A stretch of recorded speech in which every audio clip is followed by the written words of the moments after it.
നമുക്ക് നമ്മുടെ കുഞ്ഞ് അനിയത്തിമാരുടെയും അനുജന്മാരുടെയും വിശേഷങ്ങൾ കണ്ടുവരാം.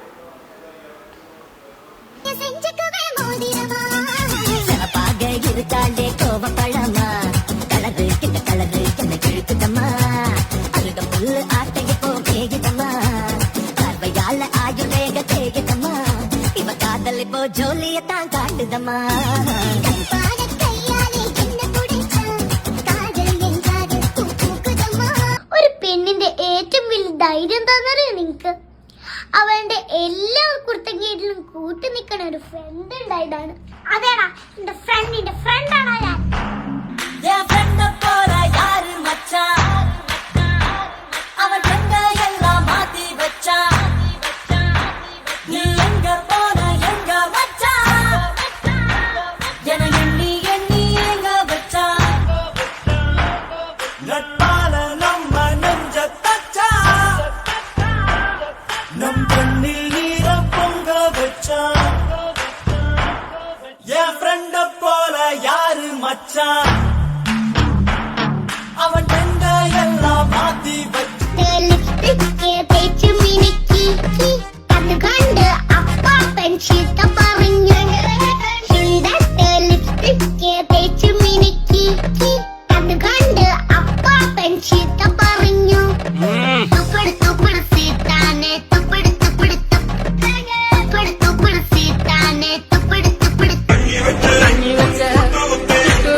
നമുക്ക് നമ്മുടെ കുഞ്ഞ് അനിയത്തി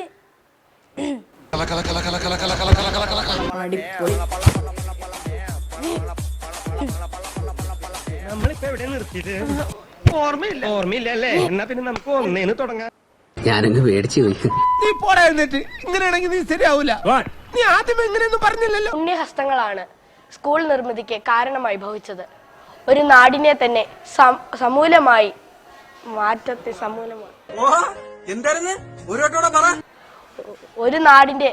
ഒരു നാടിന്റെ തന്നെ സമൂല മാറ്റത്തിന് അറിയില്ല, നാക്കം പഠിക്കില്ല, അങ്ങോട്ട് മാറി. ഈ വായിക്കാൻ വെക്കുന്നില്ല. എന്താ പറഞ്ഞ അവ എന്തിനാണ് പണയണേന്ന് എനിക്കറിയില്ല. നിരവധി പുരസ്കാരങ്ങൾ നേടിയ പ്രതിഭ, രാഷ്ട്രപതി, പ്രധാനമന്ത്രി, ഇങ്ങനെ തെറ്റി തെറ്റി ശ്വാസോച്ഛ്വാസത്തിന്റെ നാക്കി മുട്ടിച്ചേ തെറ്റി. നല്ല സ്ഫുടത. ഇതാ ഈ കൊച്ചുകുട്ടിയിൽ സ്കൂളിൽ അയക്കാൻ പാടില്ല എന്ന് പറയുന്നത്. Next patient. മലമുകളിലെ കാഴ്ചകൾ ആസ്വദിക്കുന്നത് ഒരു പക്ഷേ സഞ്ചാരികൾ വന്നു പോച്ചു. എന്തൊക്കെയാ നിങ്ങൾ പറയുന്നത്? ഒരു പിടിയും കിട്ടലില്ല.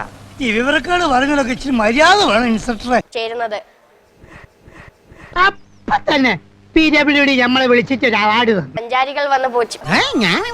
ചൈന ഭാഷ പറയുന്നോടാ. ചേരുന്നത് ഇങ്ങനെയാണെങ്കിൽ ഞാൻ കളിക്കല്ല, ഞാൻ നേരെ ചിറാപുഞ്ചിയിൽ പോയി മണം വിൽക്കാൻ പോകുന്നു. സമ്പൽ സമൃദ്ധിയുടെയും നന്മയുടെയും അടയാളം.